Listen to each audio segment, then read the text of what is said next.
Hey folks, it's Russ Colchamiro back again, the host of Russ's Rock and Roller podcast, but I'm also a sci-fi, fantasy, and mystery author, and I decided I would break things up a little bit and do some readings.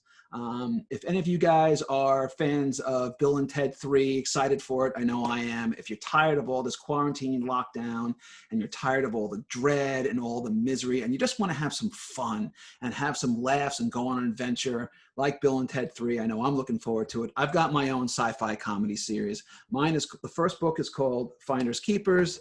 The second book is Genius de Milo, and the third one being Astropalooza. Now, the thesis of the book is that the storyline starts with, it's loosely based on a series of backpacking trips that I took through Europe and New Zealand, set against a quest for a jar that contains the universe's DNA. So you've got these two knuckleheads running around Europe. Their big worry is, can I get the girl? Can I catch my train to Amsterdam? I'm hungover again. Meanwhile, the fate of the universe is hanging in the balance, and they're in the middle of it. Only they don't know that. So you're in on the joke, but they're not. So it's a lot of fun, and there's characters kind of above and down here.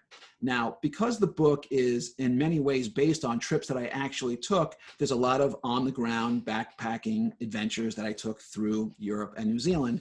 And I want to read to you a section. This took place. Now, mind you, this trip that I took was, well, many, many moons ago.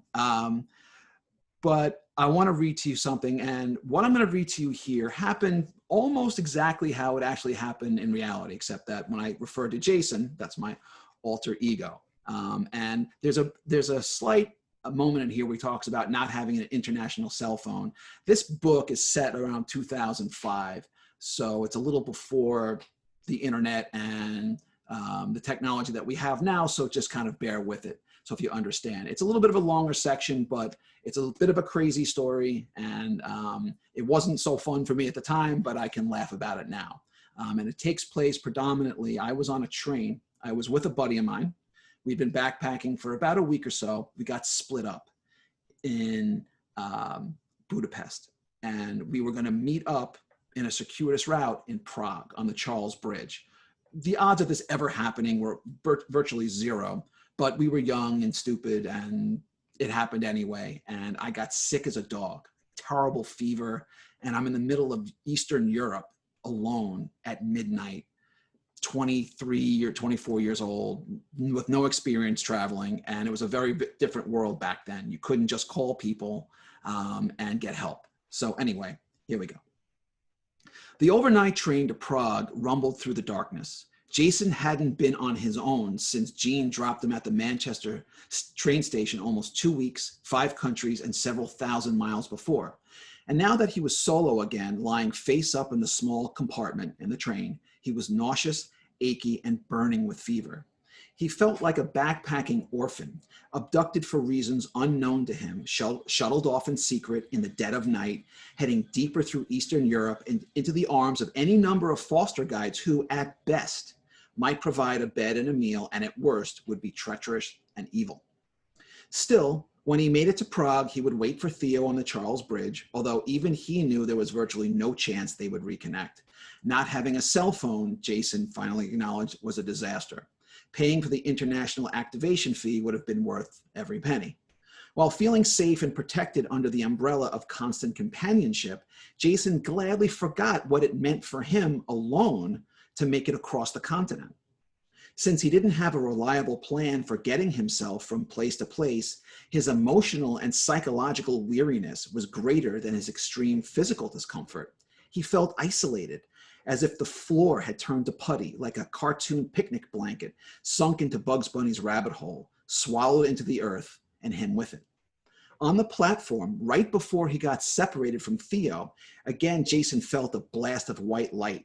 There were streaks of screaming fluorescent color. There was the sensation of being sucked through a tornado.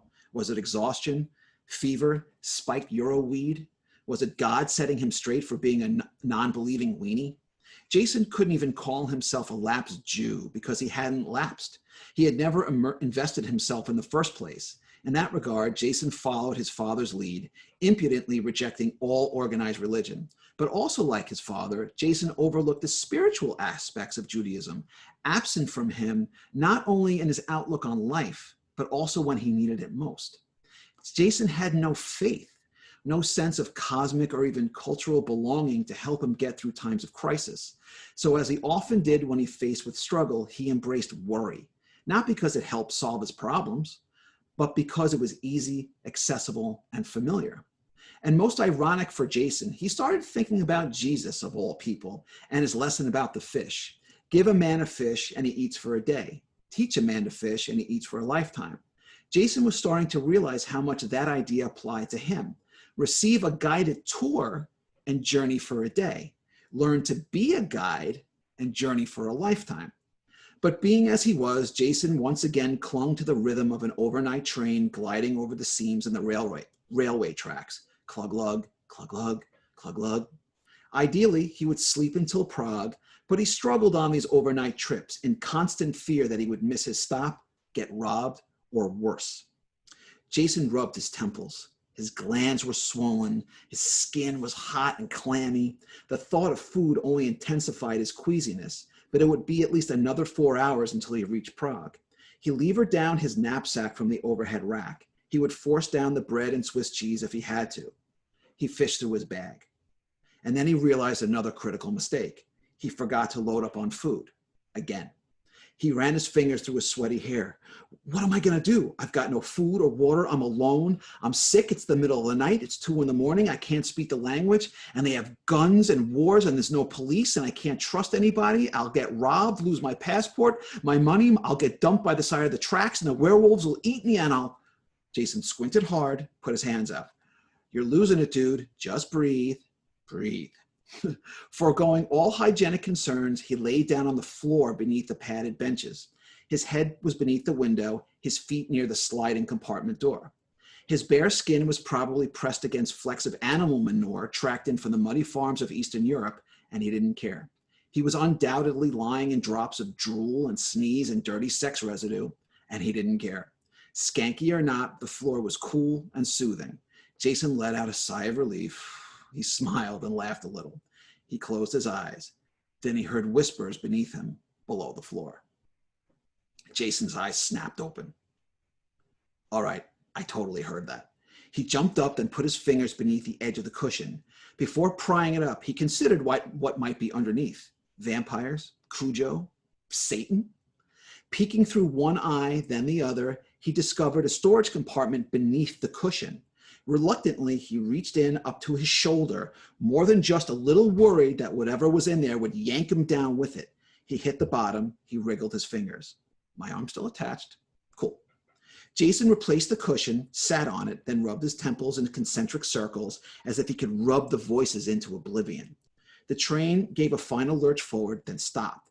Push. Passengers exited, boarded.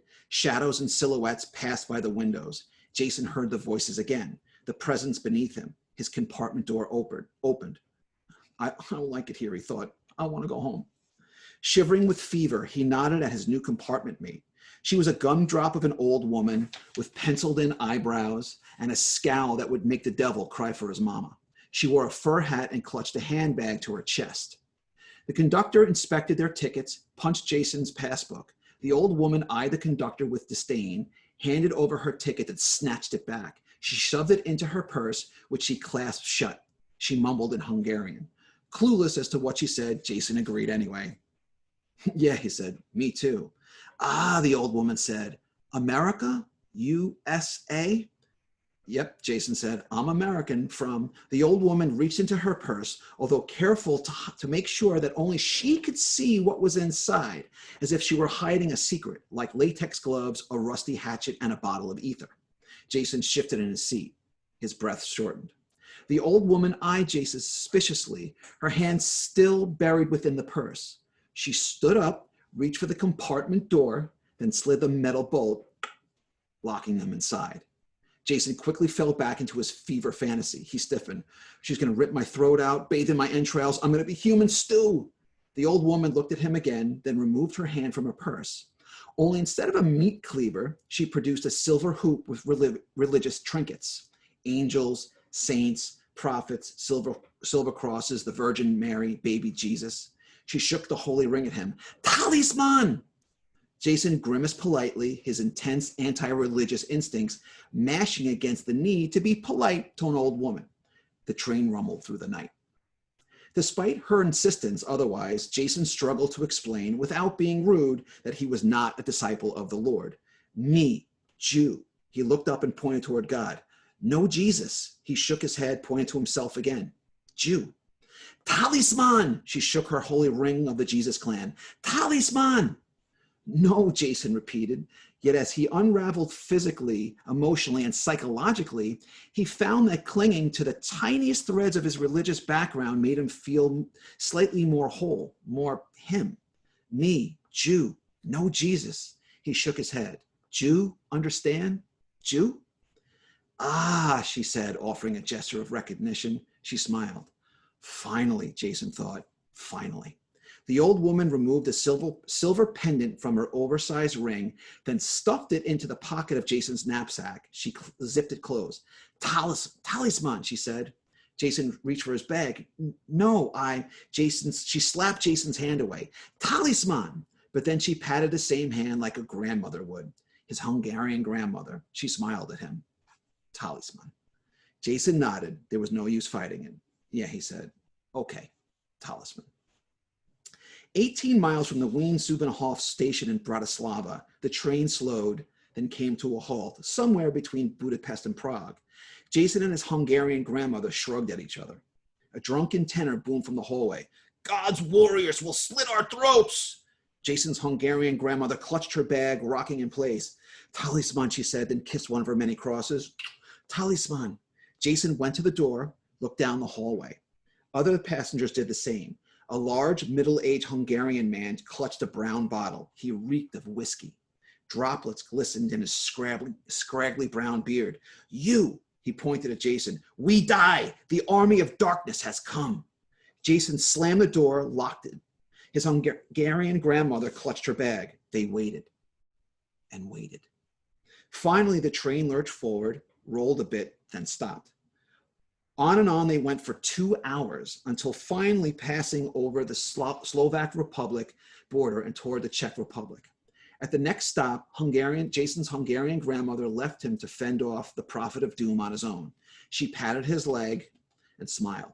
Talisman, she said. Talisman. The comfort didn't last. Jason heard multiple voices now, not underneath the train, but outside. He snuck into the hallway and ducked beneath the windows.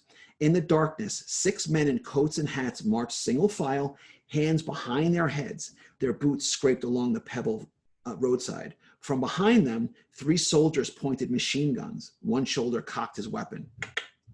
They smuggle across the border, someone said. We are fine. We go now. The train proceeded without further incident, speeding along into early morning. And as it passed through Romania and into the Czech Republic, Jason rocked back and forth on the bench, door locked, pendant in hand. His Hungarian grandmother had faith, or a wicked case of the bingo bango bongos, but either way she believed in something mysterious and powerful. When it came to the great forces of the universe, Jason was used to feeling both lost and defiant, the latter due to the former. So maybe feeling that way with some type of God at his side would at least be a step in the right direction. He wasn't exactly converted, but for the first time, Jason decided that he would sit back and listen for the voice of God and find out if the man in the sky actually had something to say. Talisman, Jason said, reaching for the great spirits. Talisman. So this story was actually a little bit more complex than what I just read, but that is pretty much how it happened. I was sick. I was alone, stuck in Eastern Europe with this little woman and this lunatic running around a train screaming that we were all going to die. And there were, in fact, voices beneath the train car that I heard. They were smugglers who got busted. So that's part of the madness of Finders Keepers. So some of the story takes place on the ground in real time, and some of it's up in the cosmic forces of eternity. I hope you enjoyed what I read. I'll probably be doing some more. And again, if you're interested in picking up a copy of Finders Keepers, you can find it on Amazon in both ebook and print formats. And again, there's the other 2 books as part of the series, Genius de Milo and Astropalooza. I hope you enjoyed it. If you're into Bill and Ted, Bill and Kumar, Groundhog Day, that kind of sci-fi comedy humor, I hope that you'll check out my book and that you have a good time with it. And I hope you're all well. Take care now. Bye-bye.